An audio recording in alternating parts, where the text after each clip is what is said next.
Assalamualaikum warahmatullahi wabarakatuh. Selamat pagi.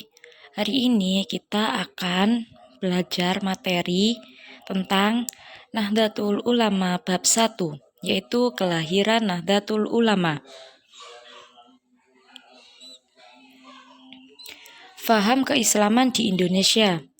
Agama Islam masuk di Indonesia pada abad 1 Hijriah atau abad 7 Masehi. Disebarkan oleh pedagang bangsa Arab dari Saudi Arabia. Agama Islam masuk melalui dua jalur, yaitu jalur utara atau Syariah dan jalur selatan atau Yaman. Kedua jalur tersebut bertemu di Goa Gujarat, India. Selanjutnya menuju pesisir utara Pulau Sumatera, yaitu Samudra Pasai. Dari Samudra Pasai, agama Islam menyebar ke pesisir timur Pulau Sumatera dan pesisir utara Pulau Jawa, dan akhirnya menyebar ke seluruh Indonesia seperti Kalimantan Selatan dan Barat, Sulawesi Selatan, Nusa Tenggara, Maluku Utara, dan Irian atau Papua. Dua jalur masuknya agama Islam secara berurutan. Yang pertama, jalur utara. Mekah, Madinah, Damaskus atau Syria, Baghdad atau Irak, Goa atau Gujarat, Sri Lanka, Samudra Pasai, Sumatera Utara. Kedua, jalur selatan. Mekah, Aden, Hadramaut atau Yaman, Goa, Gujarat, Sri Lanka, Samudra Pasai, Sumatera Utara. Pada mulanya Islam disebarkan oleh mubalik bangsa Arab, selanjutnya dilakukan oleh mubalik Indonesia, terutama dari Demak, Banten, dan Gresik. Di Pulau Jawa, penyebaran agama Islam dilakukan oleh Wali Songo. Wali Songo artinya 9 wali yang bertugas menyebarkan agama Islam di Indonesia, khususnya Pulau Jawa. Kesembilan wali. Yang pertama, Syekh Maulana Malik Ibrahim atau Syekh Maulana Maghribi. Kedua, Raden Ahmad Rahmatullah Sunan Ampel. Ketiga, Raden Maulana Magdum Ibrahim Sunan Bonang. Keempat, Raden Ainul Yakin atau Raden Paku atau Sunan Giri. Kelima, Raden Qasim Syarifuddin Sunan Derajat. Keenam, Raden Masyahid Sunan Kalijaga. Ketujuh, Syekh Ja'far Shadiq Sunan Kudus. Kedelapan, Raden Umar Said atau Raden Prawoto atau Sunan Muria. Dan yang kesembilan, Syekh Syarif Hidayatullah atau Sunan Gunung Jati. Ajaran Islam diterima baik di Indonesia. Arena penyebarannya dilakukan dengan damai, ramah, dan penuh kebijaksanaan, menggunakan cara dan taktik yang sesuai dengan keadaan masyarakat waktu itu. Selain itu, mubalik yang membawa ajaran juga berbudi pekerti luhur. Islam merupakan ajaran agama yang sederhana, mudah, dan sesuai dengan perasaan dan pemikiran umat manusia. Islam mengajarkan hak dan kedudukan serta tidak membeda-bedakan kasta atau golongan. Model dakwah yang dilakukan melalui perdagangan, pemikiran, kesenian, dan adat istiadat. Ajaran Islam pertama kali dikembangkan oleh mubalik adalah ajaran Ahlus Sunnah wal Jamaah dan merupakan ajaran yang diajarkan dan diamalkan oleh Nabi Muhammad SAW bersama para sahabatnya. Pondok pesantren sebagai lembaga pendidikan Islam.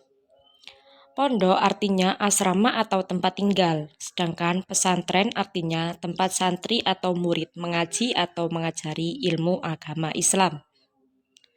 Pondok pesantren artinya tempat tinggal santri mempelajari agama Islam. Pondok pesantren pertama kali didirikan oleh Syekh Maulana Malik Ibrahim di Gapura, Gresik. Kemudian didirikan Sunan Ampel di Kembang Kuning, Surabaya, dan Sunan Giri di Bukit Giri, Gresik. Tujuan pendirian pondok pesantren adalah untuk menanamkan pemahaman ilmu agama dan penghayatan, serta pengalaman ajaran Islam atau tafakuh fidiri.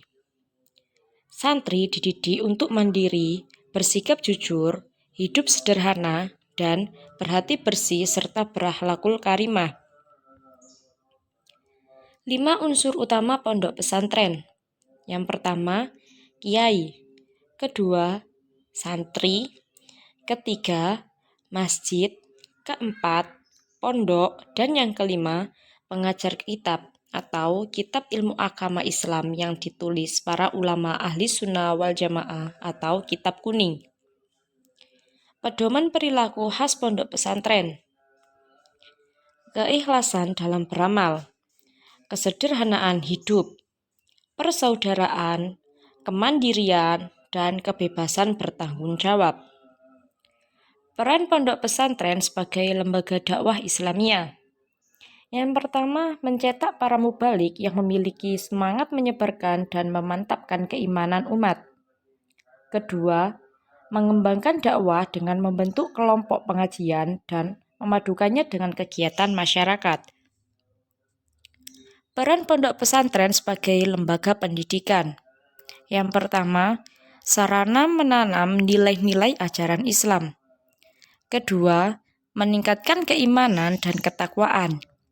Ketiga, membina akhlakul karimah. Dan yang keempat, membangun sikap mandiri. Peran pondok pesantren sebagai lembaga sosial kemasyarakatan. Yang pertama, ketaatan mengamalkan ajaran Islam. Kedua, kepatuhan terhadap kiai. Dan yang ketiga, kesediaan untuk berkorban demi kepentingan bersama. Kelahiran Jam'iyah Nahdlatul Ulama. Nahdlatul Ulama didirikan oleh para ulama pondok pesantren tanggal 16 Rajab 1344 Hijriah atau 31 Januari 1926 Masehi di Surabaya. Berdirinya NU disebabkan oleh beberapa hal, antara lain yang pertama, sebab yang timbul dari dalam negeri. Pada masa penjajahan Belanda, umat Islam mengalami banyak tantangan dalam mengembangkan agama dikarenakan bangsa Belanda menguasai bidang pemerintahan dan ekonomi, serta menyebarkan agama Kristen ke Indonesia. Penjajah Belanda menjalankan siasat divide et impera, yaitu mengadu domba antar sesama bangsa Indonesia, terutama umat Islam, sehingga menimbulkan umat Islam terpecah menjadi Islam modern dan Islam tradisional. Untuk menghadapi hal tersebut, para ulama sepakat bahwa pondok pesantren merupakan benteng pertahanan dalam menghadapi siasat licik Belanda, sehingga para ulama pondok memutuskan untuk menjadikan pondok pesantren sebagai pusat pengembangan dan pemurnian ajaran Islam, menanamkan jiwa nasionalisme dalam membela negara, mengadakan pembinaan, pemeliharaan, dan pelestarian ajaran Islam Ahlus Sunnah wal Jamaah, menjaga persatuan dan kesatuan para ulama pondok pesantren dalam menyamakan langkah perjuangan. Kedua, sebab yang timbul dari luar negeri. Pada abad 20 muncul faham baru bernama Gerakan Wahabi di Hijaz, Arab Saudi.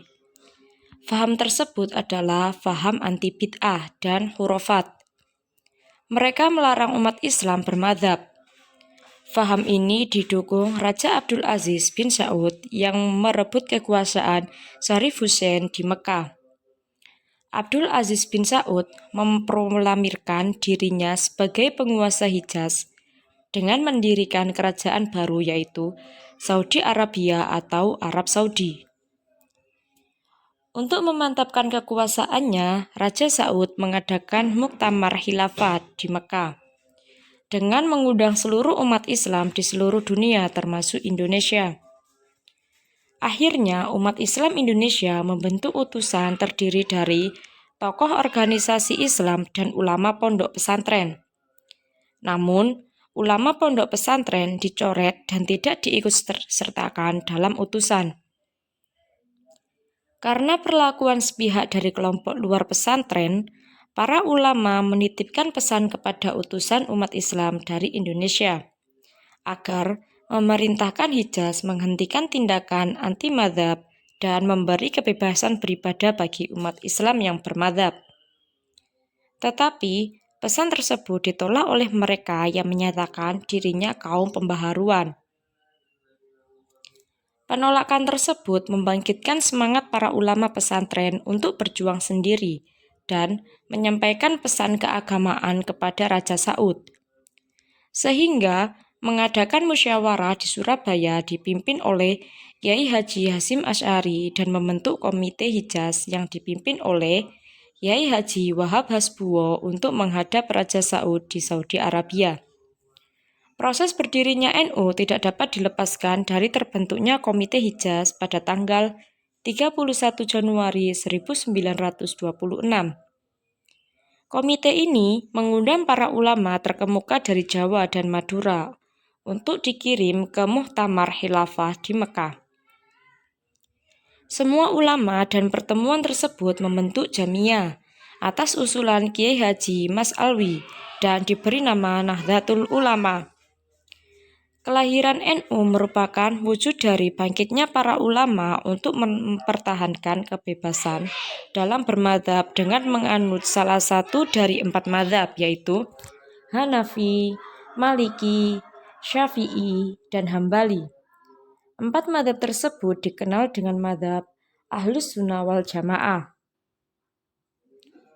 Dengan demikian, tujuan berdirinya Nahdlatul Ulama adalah berupaya mempertahankan dan melestarikan faham Ahlus Sunnah wal Jamaah dengan mengikuti salah satu madzhab 4 sebagaimana yang telah dikembangkan oleh Wali Songo pada awal perkembangan Islam di Indonesia. Susunan pengurus NU. Pengurus Syuriah. Rais Akbar Kiai Haji Hasyim Asy'ari. Wakil Rais yaitu Kiai Haji Dahlan Ahyad. Khatib yaitu Kiai Haji Abdul Wahab Hasbuwo. Naibul Khatib yaitu Kiai Haji Abdul Halim.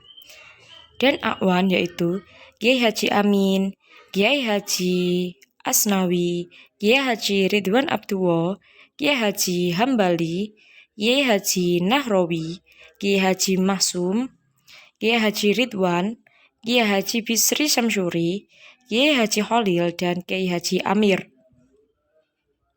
Susunan pengurus NU yang kedua yaitu Mutasyar atau penasehat. Syekh Abdul Halim, Syekh Ghonaim Al-Misri, Kiai Haji Mas Alwi, Kiai Haji Ma'ruf, Kiai Haji Soleh, dan Kiai Haji Doro Muntaha. Kemudian pengurus Tanfidiyah, ketuanya yaitu Haji Hasan Kripo, Wakil Ketua Haji Ahzab, Sekretaris Muhammad Shodiq Sugeng, Wakil Sekretaris Nawawi, dan Bendahara yaitu Ihsan Abdul Fattah. Terima kasih, selamat belajar. Wassalamualaikum warahmatullahi wabarakatuh.